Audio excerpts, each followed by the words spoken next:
Bielorrusia está en la encrucijada más oscura de su historia. El puño de hierro de Alexander Lukashenko ahora se ha desmoronado, y el régimen que ha mantenido por la fuerza durante años se está desmoronando bajo la presión de ambos lados. Estas enormes columnas de personas y coches que ves no están huyendo de un desastre catastrófico. Esta es la imagen de la nueva desesperación del Kremlin, que recuerda al colapso soviético a principios de la década de 1990. Las fuertes sanciones de Europa están cortando el sustento de la economía, mientras que la fragilidad del oleoducto Druzhba mantiene la seguridad energética en un hilo. Mientras tanto, Moscú está drenando el combustible de las venas de Bielorrusia para suprimir su propia crisis. Este movimiento provoca una profunda escasez de combustible en el país. Las personas que se dirigen a las estaciones de servicio esperan impotentes frente a bombas vacías. Incluso aquellos con dinero en sus bolsillos apenas pueden encontrar combustible. Para aquellos sin dinero, la vida ya se ha detenido. La imagen es la misma en las cocinas. Leche, pan, carne, todavía están en los estantes, pero ya no para todos. En este paisaje desolador, donde la inflación está destrozando los salarios y los estándares de vida se erosionan día a día, la gente está siendo arrastrada por una profunda ola de ira. No ha terminado, aquí viene, ahí. Para los jóvenes, la ira está dando paso a una mentalidad de escape. Memorizan rutas fronterizas y esperan oportunidades para buscar refugio en Polonia. El bielorruso promedio en la calle ya no quiere ver ni a Putin ni a Lukashenko. Algunos van aún más lejos, toman las armas y se unen a las fuerzas ucranianas. Vladimir Putin observa los acontecimientos desarrollarse impotente. De hecho, esta impotencia no es un fenómeno nuevo para Putin. Desde el inicio de la guerra en Ucrania, el control del líder ruso sobre Bielorrusia se ha debilitado. Los eventos recientes han profundizado esta debilidad. La semana del 13 al 19 de agosto marcó un punto de inflexión en la dependencia energética de Bielorrusia. Los drones ucranianos apuntaron al oleoducto Druzhba, que transporta petróleo desde Rusia a Europa. Ataques sucesivos, especialmente en la rama norte, causaron graves daños a la estación de bombeo en la región de Briansk. Imágenes de incendios infrarrojos registradas por satélites de la NASA revelaron no solo daños en la infraestructura, sino también la ruptura de la arteria principal que conduce al corazón de las refinerías de Bielorrusia. La importancia crítica de este oleoducto era indiscutible. Las refinerías de Mosir y Naftan obtenían casi toda su necesidad diaria de crudo de este oleoducto. Incluso unos pocos kilómetros de interrupción en el oleoducto detuvieron el flujo hacia Europa. Las primeras repercusiones se vieron en Hungría y Eslovaquia, ya que los medios regionales destacaron el shock de suministro y comenzó el pánico en los precios en los mercados energéticos. Sin embargo, el impacto más severo se sintió directamente en el mercado interno bielorruso. Se confirmó oficialmente que el flujo se había detenido completamente del 18 al 19 de agosto. Esta interrupción sacudió no solo el comercio internacional, sino también la columna vertebral de la economía bielorrusa. Los precios, que ya estaban en alza a principios de agosto, registraron un aumento adicional promedio del 8% en pocos días. Este repentino aumento en los costos del combustible creó una amplia reacción en cadena, comenzando con el sector de transporte y logística y extendiéndose a los precios de los alimentos. Los canales logísticos, ya restringidos por las sanciones más estrictas de la Unión Europea en el verano de 2024, exacerbaron este impacto. Las arterias del comercio exterior de Bielorrusia comenzaron a obstruirse en múltiples puntos simultáneamente. El panorama no era diferente en el frente político. En sus declaraciones durante los primeros días de la crisis, Lukashenko intentó transmitir el mensaje de que la situación está bajo control, como de costumbre. Sin embargo, las imágenes en el terreno rápidamente demostraron que esta retórica era vacía. Las largas colas formadas frente a las estaciones de servicio revivieron recuerdos de la vida con tarjetas de racionamiento durante la era soviética. La gente comenzó a almacenar cada gota que podía encontrar. Las reservas de combustible en latas, botellas e incluso botellas de plástico comenzaron a aparecer en los garajes de las casas. A medida que subían los precios del combustible, también aumentaban los costos de transporte de alimentos, lo que provocó que los precios de productos básicos como la carne, la leche y los huevos se dispararan en las ciudades. A medida que los sistemas de distribución oficiales colapsaron, el comercio en el mercado negro de combustible y productos alimenticios básicos se extendió rápidamente. Ante esta situación, Lukashenko esperó una medida de alivio de Rusia. En circunstancias normales, Minsk, el hermano menor de Moscú, veía su dependencia de Rusia para la energía como una garantía. Sin embargo, el Kremlin ya no podía permitirse enviar combustible al extranjero cuando no era suficiente para su propia gente. Así, Bielorrusia se enfrentó a una situación desconocida. Incluso las empresas rusas recurrieron a las refinerías bielorrusas para llenar el vacío en el mercado interno. Esto significaba que, lejos de ayudar a otros, Minsk comenzó a consumir aún más sus ya limitados recursos. El resultado fue un doble golpe económico.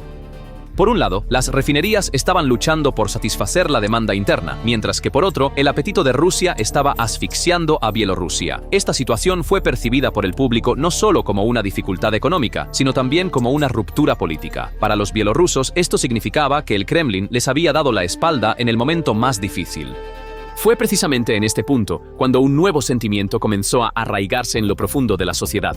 Un sentimiento de traición. La retórica de lealtad eterna a Moscú, construida a lo largo de años, comenzó a dar paso a la desconfianza y la ira. La gente ahora cuestionaba no solo el combustible en sus bolsillos, sino también su futura independencia. Este descontento silencioso pero creciente era la señal más fuerte de que el régimen estaba temblando. De hecho, las raíces de estos signos se remontan más atrás. Las controvertidas elecciones presidenciales celebradas en Bielorrusia en 2020 provocaron la erupción de un volcán social. El anuncio de que Alexander Lukashenko, quien había estado en el poder durante 26 años, había ganado las elecciones nuevamente por un margen abrumador, no fue creíble para un gran segmento de la población. Cientos de miles de bielorrusos que apoyaron firmemente la campaña de la candidata opositora, Sviatlana Tsikhanouskaya, creyeron que las elecciones fueron injustas y salieron a las calles en todo el país. Semanas de protestas, huelgas y desobediencia civil se convirtieron en el mayor movimiento popular en la historia de Bielorrusia. Sin embargo, el régimen reprimió esta ola con violencia policial, arrestos masivos y represión sistemática. Decenas de miles de personas fueron encarceladas o forzadas a abandonar el país debido a la represión. Este clima de represión llevó a un aparente silencio de la sociedad en los años que siguieron. Sin embargo, este silencio dio paso a una rebelión invisible, pero mucho más efectiva en el verano de 2025. Ya no salen a las calles ni protestan contra el régimen con megáfonos. Esta vez, la reacción se manifiesta en comportamientos pequeños pero significativos en la vida cotidiana, en los murmullos que surgen frente a las estaciones de servicio, en las quejas en voz baja en los mercados y sobre todo en las largas filas que se extienden frente a las oficinas de solicitud de pasaportes. Primero, la sociedad notó el deterioro económico, luego comenzó a ver la inestabilidad política detrás de él. La gente ahora expresa su deseo de abandonar este sistema no con pancartas de protesta, sino con documentos de emigración. Esta nueva generación de rebelión silenciosa ha comenzado a sacudir de manera irreversible el tejido social y la estructura demográfica de Bielorrusia. Ya, entre 2020 y 2024, aproximadamente 200.000 a 300.000 bielorrusos habían dejado el país. Sin embargo, la crisis del verano de 2025 no solo aceleró este proceso, sino que también llevó al surgimiento de un nuevo perfil de emigración. Ya no son solo los opositores políticos, los jóvenes, los graduados universitarios, los ingenieros de software, los trabajadores de la salud y los emprendedores también están decidiendo abandonar el país. La fuerza laboral técnica y educada en ciudades como Minsk, Grodno y Brest, en particular, ha comenzado a trasladarse a países vecinos. Según datos del Ministerio del Interior de Polonia, a 42.000 ciudadanos bielorrusos se les concedieron permisos de residencia solo en 2024. Esto representa un aumento significativo con respecto al año anterior. La crisis del combustible en el verano de 2025, la inestabilidad económica y el apoyo reducido del Kremlin indicaron que este número aumentaría aún más. Lituania también está enfrentando una ola de migración similar. Las agencias de inteligencia del país informan que los jóvenes bielorrusos se están mudando a Lituania en áreas estratégicas como tecnología, salud y finanzas. Los medios occidentales han denominado a esta migración una revolución silenciosa. Esto se debe a que la gente ahora prefiere escapar de este sistema en lugar de quedarse y luchar dentro de él. Las colas que comienzan por la mañana en las oficinas de pasaportes bielorrusas no disminuyen durante el día. La demanda es tan alta que algunos centros de solicitud han tenido que suspender sus sistemas de citas. La migración no es solo un resultado, sino también un mensaje, y este mensaje es muy claro. El pueblo bielorruso está perdiendo la fe en su régimen. La tasa de aceptación de solicitudes de asilo de bielorrusos en Polonia ha superado el 80%, y esta tasa está rompiendo la indecisión de los que se quedan atrás. Mientras la mayoría de los bielorrusos emigrantes intentan adaptarse silenciosamente a sus nuevas vidas, una parte de ellos eligió un camino completamente diferente después del control de pasaportes. Para estas personas, la emigración no fue solo una escapatoria por razones económicas, sino también una postura ideológica, un desafío político.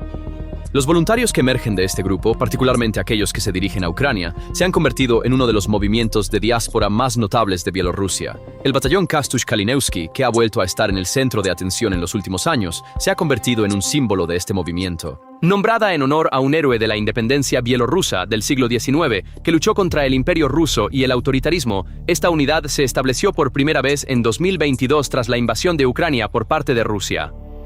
Para el año 2025, se había convertido en una estructura militar seria, no solo simbólica. Cientos de combatientes bielorrusos fueron oficialmente integrados en varias unidades de las Fuerzas Armadas ucranianas. Ahora, no solo combatientes voluntarios, sino también miembros de unidades entrenadas, oficiales con experiencia en combate, francotiradores y especialistas en comunicación formaban parte de estas unidades. Los combatientes bielorrusos en Ucrania no estaban solos en las líneas del frente. La diáspora bielorrusa, organizada principalmente en Polonia y los países bálticos, también participó en esta lucha de diferentes maneras. Las redes de oposición que trabajaban contra el régimen de Lukashenko crecieron, especialmente en ciudades como Varsovia, Lublin y Białystok. Estas redes no solo se dedicaron al activismo político, sino que también desempeñaron un papel activo en áreas como la ayuda humanitaria a Ucrania, suministrando partes de drones, ropa y materiales logísticos. Algunos bielorrusos también participaron en trabajos de inteligencia transfronteriza, proporcionando apoyo técnico a grupos de voluntarios que analizaban los movimientos de las tropas rusas.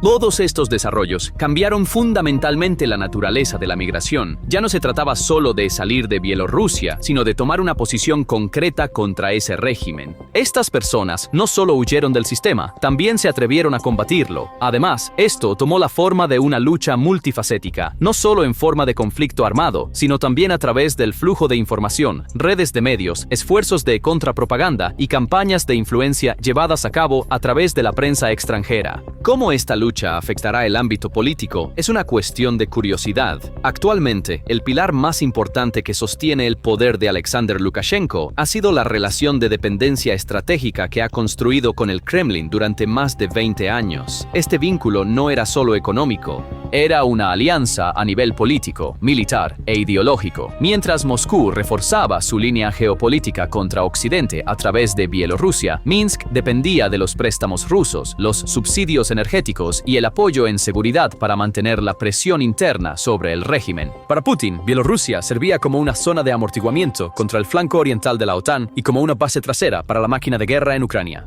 Sin embargo, la crisis energética del verano de 2025 reveló dolorosamente que esta dependencia mutua había alcanzado un punto insostenible.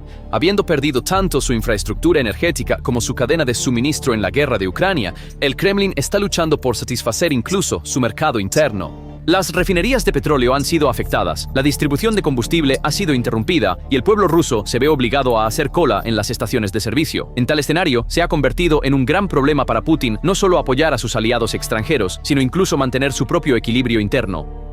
Por otro lado, Lukashenko ve que el apoyo que recibió durante años a cambio de ser el aliado leal de Rusia ya no llega. Mientras su propio pueblo lucha con el aumento de precios, la disminución del combustible y los dolores de una economía dependiente del exterior, el silencio de Putin deja al régimen bielorruso indefenso ante la ira del pueblo. Aunque la relación entre los dos líderes todavía parece ser una asociación estratégica en la superficie, esta asociación se está convirtiendo cada vez más en una carga mutua. Para Putin, Bielorrusia es ahora un círculo al que no puede asignar recursos, pero del que no quiere renunciar al control. Para Lukashenko, Moscú es tanto la razón del colapso económico como una cadena política que quema todos los puentes con el mundo exterior. Ambos regímenes se apoyan mutuamente para mantenerse a flote, pero al mismo tiempo profundizan las crisis de cada uno. Este es uno de los puntos de quiebre de las alianzas autoritarias clásicas. Mientras la dependencia continúa, la confianza se erosiona y los intereses compartidos dan paso a la desilusión. Una de las reglas clásicas de la ciencia política es esta. Cuando los recursos son escasos, los regímenes autoritarios ejercen más presión sobre la sociedad. Esto no es una reacción a influencias externas que amenazan el sistema, sino un reflejo para frenar la desintegración interna. Sin embargo, hay un límite para la represión.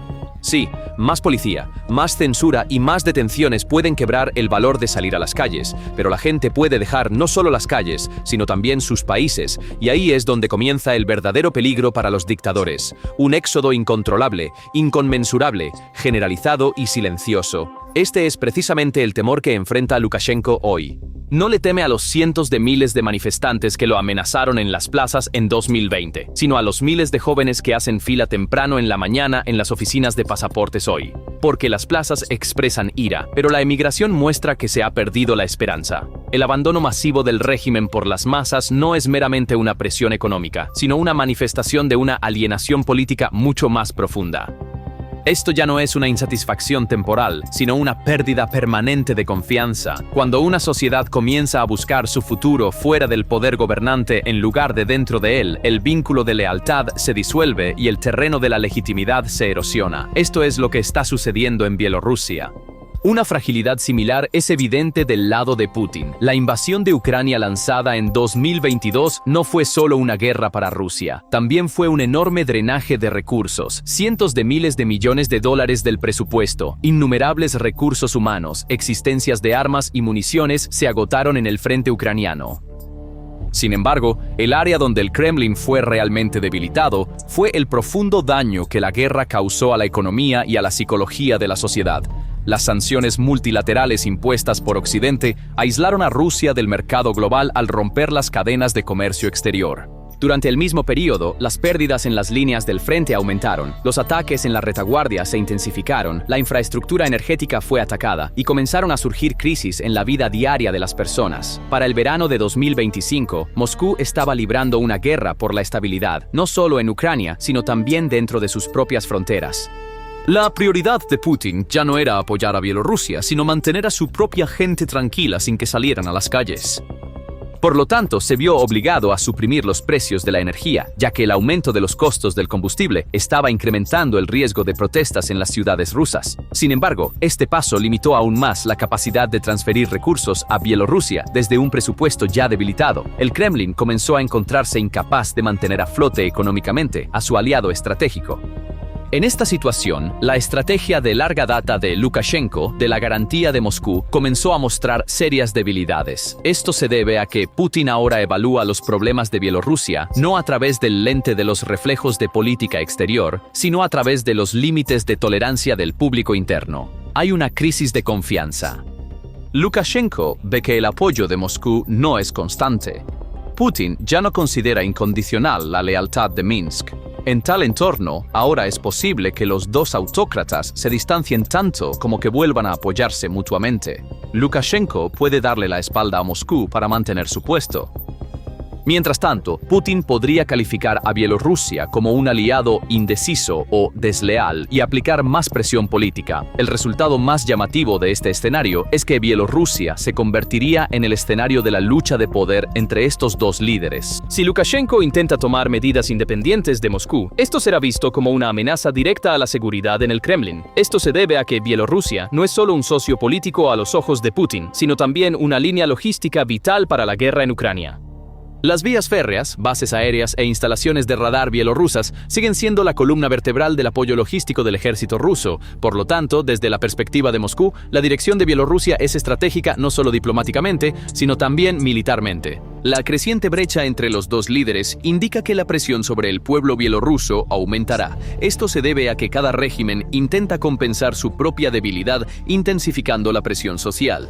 Sin embargo, hay una amarga ironía aquí. Ni Putin ni Lukashenko pueden identificar correctamente la verdadera amenaza. Ambos líderes temen no que la gente se levante con palos, piedras o en las calles, sino que hagan fila, obtengan sus pasaportes y abandonen el país, porque la emigración no es solo una elección individual, es una declaración global del fracaso de un régimen. Cada joven que emigra es un potencial robado de la capacidad de producción económica futura de Bielorrusia o Rusia.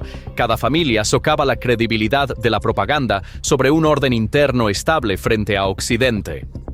Por lo tanto, el verdadero pánico de Lukashenko no es el nivel de represión, sino la propagación de la emigración. Este pánico se manifiesta en las desesperadas medidas administrativas tomadas, topes temporales de precios, aumentos simbólicos de subsidios, barreras burocráticas que dificultan salir del país. Pero todas estas medidas solo pueden causar retrasos a corto plazo. Una vez que se rompe la confianza social, las soluciones administrativas son insuficientes.